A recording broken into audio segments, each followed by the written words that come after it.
Hey guys, welcome back to the shop, and in today's episode we're going to continue the work on the Moto 4. If you haven't seen the other video, it'll be linked in the description box, as this is the second one.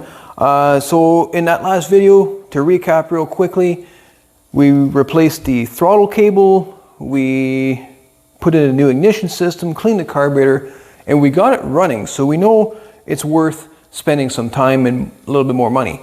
So we went ahead. During that video we noticed that the air filter was completely destroyed, so we picked up another one here. I'm going to talk about that, and another cable for the rear brake. So let's dive right in. So as for the air filter, because this is a budget build or repair, I wasn't able to find the original one, and the one they wanted for the OEM style, because this is a 225, was ridiculously expensive, and it was like 3 weeks or 4 weeks out. So I went back into my Big Bear, took out that air filter, and I compared the two, and I think with a little bit of trimming I can make it work. So this is the same filter that I purchased actually quite a while ago for my own Big Bear, and it's been working great ever since. And I like this particular filter because it comes with the little seal here. There's a seal that bolts right up, or slides, right into the intake, the air box, and it's completely missing. So we're going to re-glue that, so it's really convenient, and we're going to oil this filter nice. But before we do that, it's a little on the long side, but I'm pretty darn sure that with a pair of sharp scissors we can make this work. So we might not even have to. We can probably just squish it just a bit. Just do a test fit here.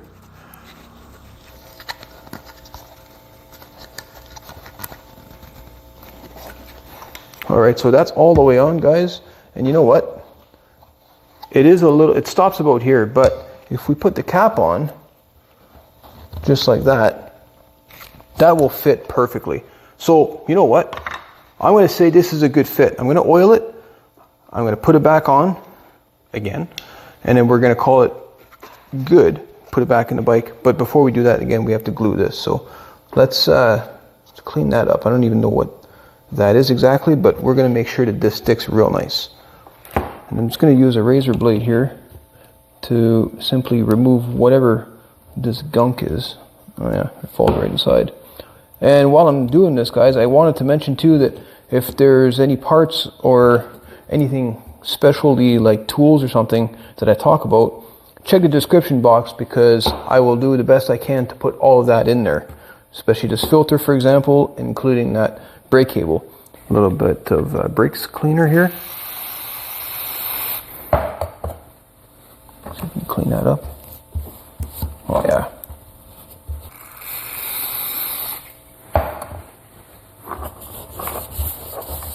And while we're at it, we may as well clean the rest of this air filter housing. Just a little bit, because, you know, we're at home. If we were at work, we'd be freaking that, but that's expensive at home, so we're not going to do that here.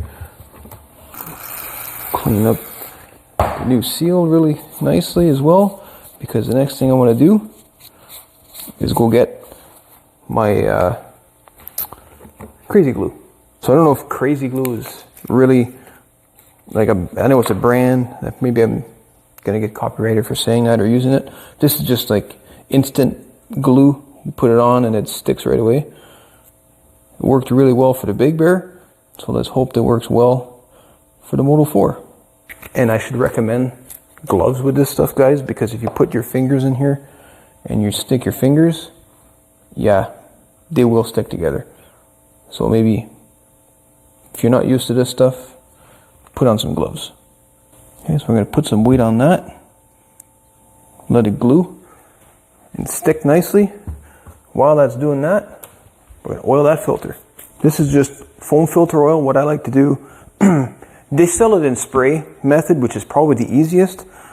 This was on sale for a really good price, so if you have it like a bottle style like this, I like to put a bunch on the filter, and then I'll put it in the bag, and then just kind of squish it around so that it makes its way all through the filter. And as you can tell, I'm like dripping all over the place. Ooh, that's way too much. So I'm gonna hurry up and put that in the bag. Ah, see? Wasteful, Rick. Super wasteful. I gotta wipe this up. So then once it's in here, I just kind of move it around. And that should be lots. You know, you've done a pretty good job when the bag comes out pretty clean. You don't have any streaks of oil in it. And then try and close up the bag again so you can reuse it, because plastic bags are now something that's hard to come by.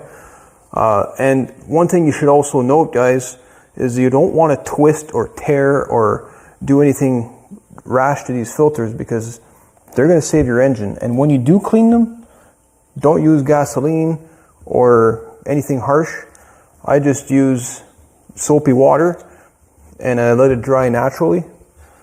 Then I redo the whole process, oil it again, and you're off to the races. Well, it's a Moto 4, so I'm not sure what exactly you're racing, but you know what I mean. Oh, and you know what? We should probably take a minute and actually give that airbox a nice clean too.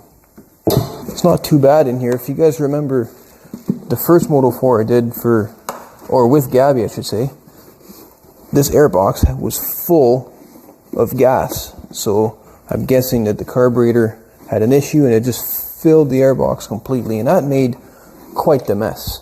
And that is nice and clean. So now we're going to just slide this in, and it should fit just nicely like that. Oh, and I should probably mention this too. Apparently you need to put the square part of that seal on the bottom, because it needs room on the top here to help that filter seal. Just like that. Alright, now let's move on to this brake cable. This one is completely seized up. The front one miraculously works really well. I'm going to make sure I lube that. This is a brand new throttle cable. That was not bad. Actually, was a fairly easy repair. So let's disconnect it right from the source here. I might be able to pull it free.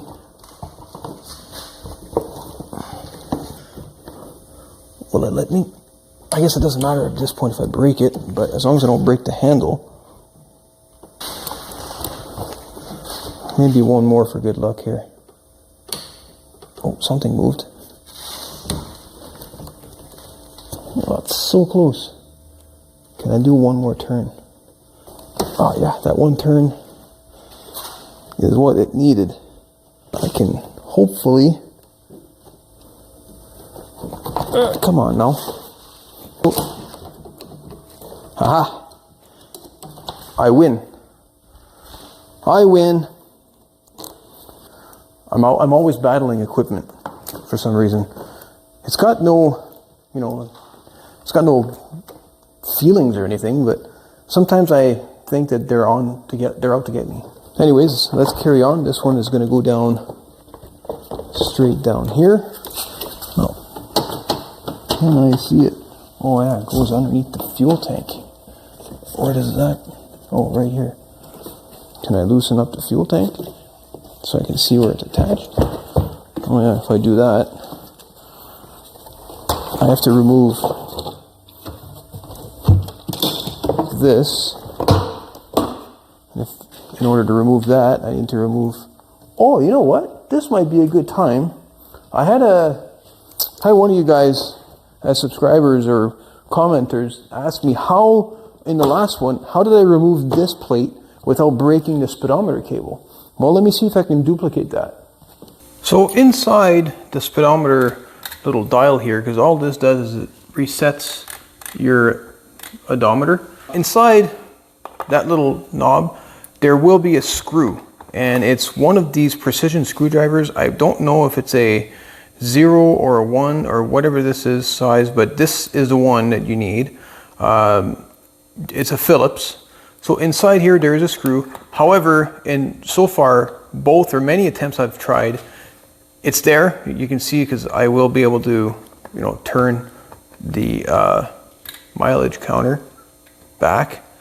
But what ends up happening is usually corrosion makes its way in here and it corrodes, or sorry, water makes its way in here and then it corrodes the head of the screw. And you just end up stripping it out, which is what happened to me this time. Again, because it happened to the first one. So how I got it out is the same way that the last guy did here. As you can tell, they just chewed away all the plastic in order for the knob to kind of just slip through. If I try and do this one-handed, which I can maybe do, it will make its way out. Come on. Almost there. Oh, maybe if I just loosen the fuel cap. There you go. So you just end up having to grind this out using a Dremel or something to make that hole larger. And that's how I did it last time too. All right guys, so it's the next day. I managed to not have to remove the tank to get that cable in place. I just struggled a little bit more off, camera, but I managed to get it right back to where it needs to be. I actually lubricated that cable as well with a cable luber. I will add that in the description box as well because I like those things. They work really well. As you can tell, it works really great. I've done the adjustments before on previous videos for the Big Bear and for the other Moto 4, so that's the same anyways. So if you have questions, you can refer to those videos. But moving on, we have a wheel problem, and I think I might have come up with an idea. So I only have 3 wheels for this ATV, and that makes it really difficult to operate. So I need to figure out how I'm going to get 2 rear wheels because I only have 1 at the moment. But so these are the hubs that go on the back axle here, and for some odd reason they are a completely different stud pattern from everything else. So let me show you. This larger tire here with the gold rim is what comes original on these Moto 4s. Now these tires here are updated from a Big Bear. These are 27-inch, so they're not original sizing, but this is an original Big Bear rim. This I think is from a 99 Big Bear. However, if we look at the stud pattern or placement compared to this machine, like compared to the Moto 4, this just doesn't fit. So I had 2 options, both of which involve some welding. So I could have either purchased the Big Bear hubs, put them onto the Moto 4 axle, and I would have had to weld the hub to the axle because the Big Bear is larger, the axle itself, the splines are larger. Or, second option, which is what I'm going to do today, I'm going to pop out all these studs, fill the holes with weld. I'm going to make a measurement of the holes before I do that so I know what to drill them at. I'm going to measure what the new stud pattern is, pop the studs in there, and then do it that way because I think messing up this is going to be less expensive and probably a little bit more cost effective than messing up a brand new hub and an axle.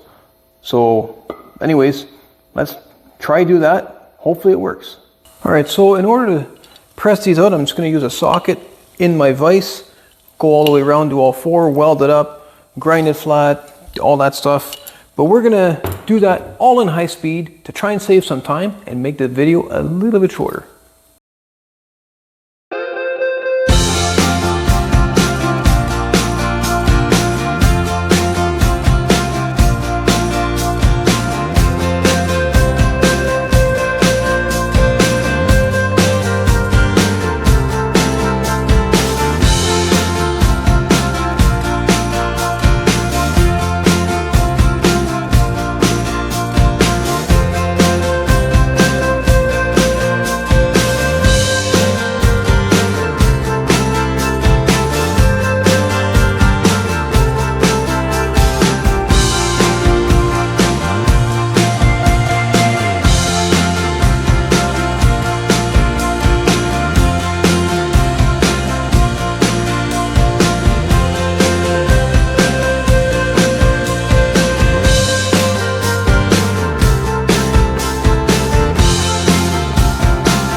Okay guys, moment of truth.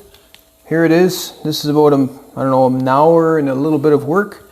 Obviously it's going to be going on the inside, but just for simplicity, to see if it fits, let's just drop it in the holes this way.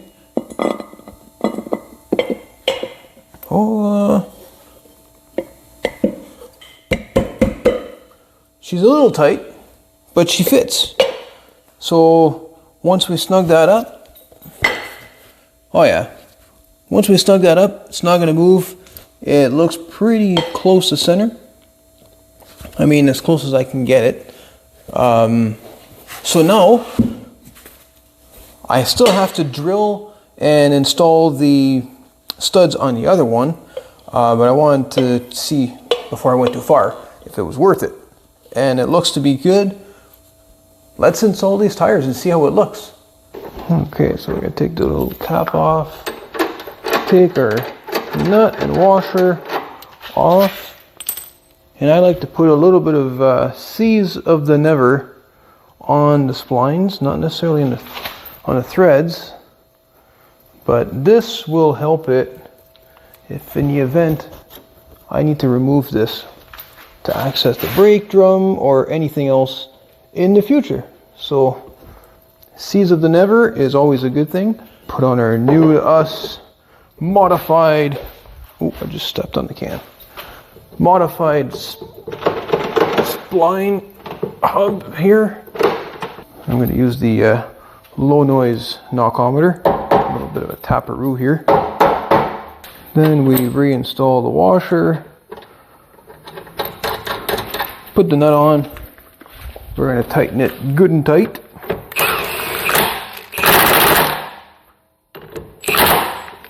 Right about there. I actually don't really know what the full torque spec on this here, guys, so I'm kind of doing it like this, but I always recommend using the right torque spec. And then cotter pin with our nice Yamaha cover. Then for the wheel, I guess I should get the proper side. There we go, we got this facing the right direction. And like I was saying earlier, it's a little on the tight side. Oh. We're just going to draw it in with the nuts a little bit. So let's zippity doo these down here. And you know what? I would say that's pretty centered because it looks like our cap fits right on there. Hey guys, it's the next day, and yes, we're going to continue putting on these tires, but before we do that, we need to put a battery in here because it's going to be a lot easier to do it now than once the tire's in place. And looks to me like the wiring here has been pretty well mangled. I need to put a new terminal on here, and there's a whole bunch of stuff going on here. So let's just start by maybe putting the battery in place, and then we'll deal with the wires. I don't know where the hold down is, so I'm gonna have to use good old, plastic ties to hold it in place like I did with the Big Bear. And I'm gonna end up having to cut this too because this is excessively long, but we're gonna place it where it needs to go. Cut it right about here, just below the battery. Little snippety snip here. A good old plastic tie here. I'm gonna go across the top of the battery first. Oh, and story of my life, it's a little too short, so I got some other tie wraps. Sometimes I reuse these, and if you cut them at the non-serviceable end, so like over here, that's what I'm going to call it, because this is the serviceable end. It's got the little locking tab. If you, let's say you have one zipped up like this, if you cut it right here, you can actually just pull the other end through and use it again. So that's what I'm doing here. Just another little life hack, as the kids would call it. And I'm gonna zip this one through this one, put them together, and tighten her up like that. I'm gonna do the same thing here, just a little snippety doo dah there.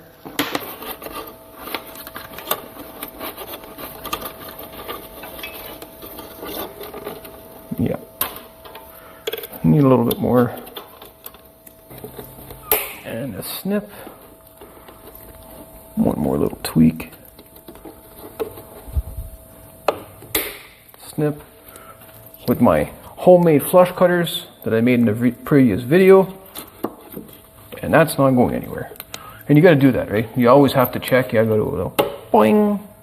It's not going anywhere. Because if you didn't do that, you know that's falling off.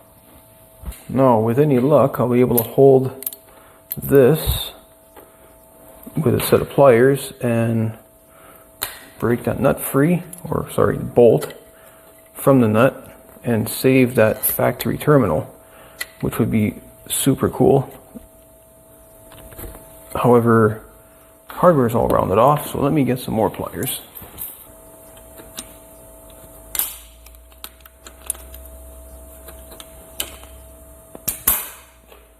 Something like this, hopefully that's going to hold.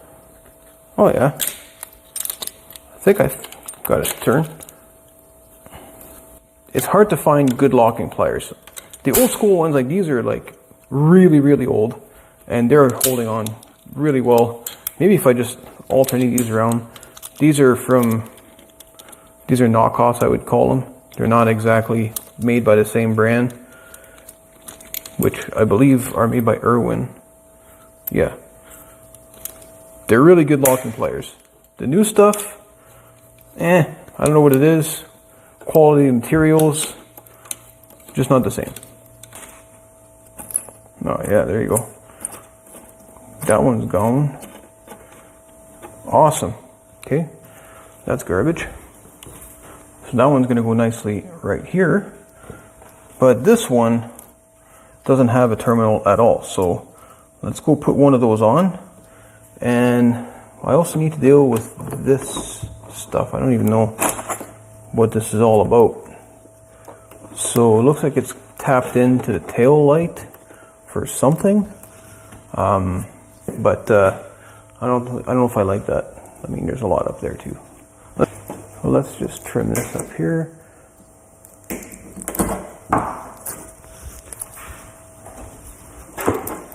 And more.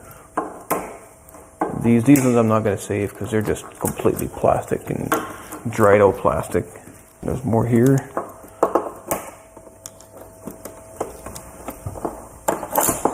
That comes out.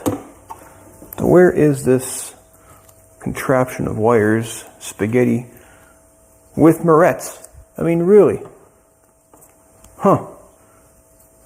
Okay. I wonder, it's got some kind of a molded plug. I wonder if it was for charging the battery, but there's nothing indicating it's even going to the battery, except for here.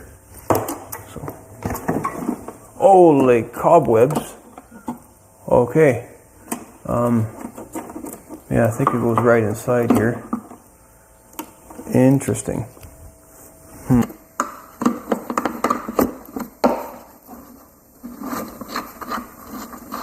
So what exactly? Oh, okay, that's how that works. That's pretty neat. And yeah, so that hardware. Oops. Those are my little things. So that. Sorry. Ugh. These wires are tapped right into these. So where can I get rid of them without damaging the harness? Well, first of all, knowing that, I'm just going to get rid of this right here. Pull that through. Garbage.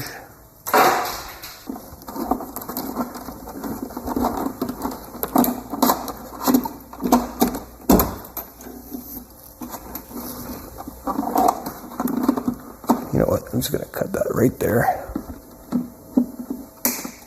You can go this way.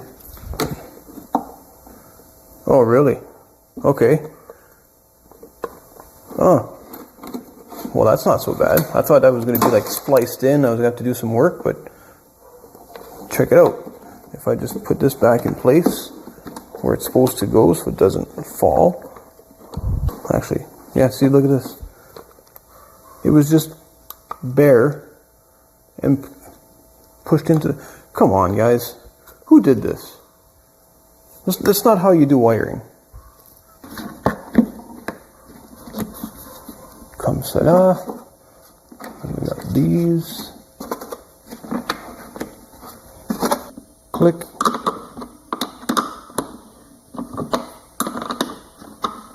Click. And we're going to deal with the cobwebs later. And now for the positive cable. We're just going to cut this because there's actually two smaller. One smaller, one larger one.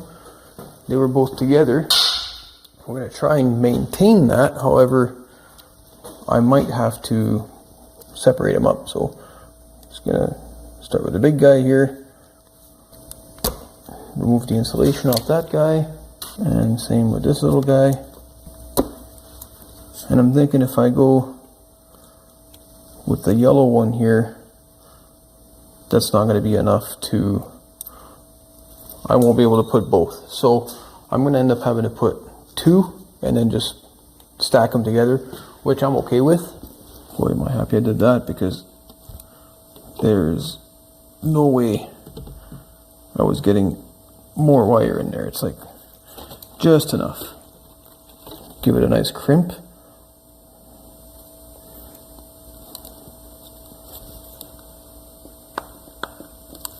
Those are my knuckles, and that's kind of like my indicator that that's tight enough. As you get older, always give it the little tug test here, so we're good. Now we can connect the battery. So negative is last, and the reason that happens, the reason I always recommend doing the negative last, is because as you're tightening up with your wrench, if you were to touch ground from a negative on the battery, nothing's going to happen. However, if you put the positive last and you do the same thing, you are going to get an arc. You're going to weld your wrench to the frame. So always put the negative last, and then it's the same thing. It's actually the opposite when you're going apart. So you would start by taking the negative off first and then the positive. And the more you know. And that's tight as well. Now for the wheel. A little bit of seize of the never on the splines in case I ever have to get back in here. Hub goes on. Washer, nut, torquing, cotter pin, and for test fitting the wheel now. Let's see if it's going to go. The other side was a little tight. See how this side fits.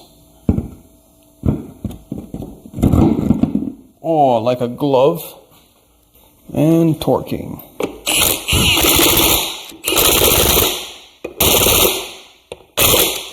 Perfect. And now she gets to go down on 4 wheels for the first time, and only God knows how many years that was. So let's bring her down.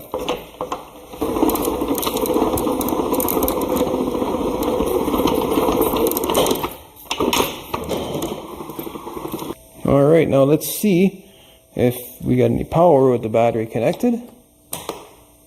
Look at that, we got neutral. That's awesome. Let's turn the valve on. And we're going to turn the choke on. And we're going to hit the button, see if it fires up. Oh, almost there. I think I need to do this with some gas, because these older guys needed a little bit of throttle. Let me turn the choke off here. I might have to use 2 hands for this. Or maybe I can use my knee.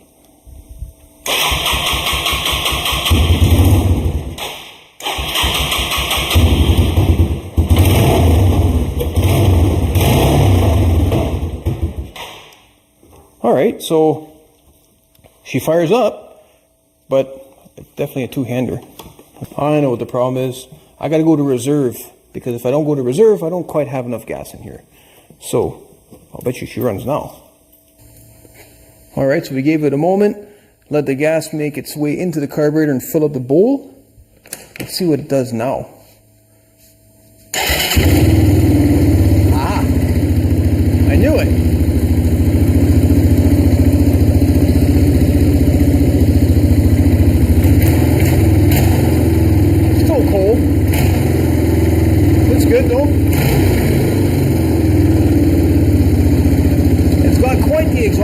though. Oh yeah, I can feel it. Pretty bad. I don't want to fumigate myself out here either, but yeah. So now I got to figure out how to make it outside, because I got a whole garage packed full of stuff, and we're gonna have to go give this thing a clean so that we can actually paint it. But that's all going to be in a future video. So I hope you guys enjoyed it, and I hope you stick around for the tip of the day, because that's coming right up. And if you did enjoy, please consider subscribing. Give me a thumbs up if you enjoyed the video. Share it with your friends, family, whoever might be interested in this type of content. And at the very least, have an awesome day. I'll see you in the next video. And the tip of the day is going to be on motor oils, more specifically motorcycle ATV motor oils. They are different than the stuff you would buy for your car, automotive oil. What's different about it? Well, there are some different specifications, and there's on the back of the bottle, the one I look for specifically is JASO MA2. By the way, I am not sponsored by anybody, so the oil that you see that I use right now just happens to be one of my favorites. I can get it locally and it's a good oil. But when you are using it, even in an older Moto 4 like this, if you're using any oil that would have Teflon in it, such as automotive oils, and you use that in your motorcycle with a wet clutch, Moto 4s have wet clutches as well, over time you will see slippage and it will cause damage to those clutches. So I highly recommend go out, get the right quart of oil for your motorcycle, your ATV, or even your side-by-side, follow the manufacturer's specs, and you're going to get the best engine life and return out of your engine. That's it. Have a great one, guys.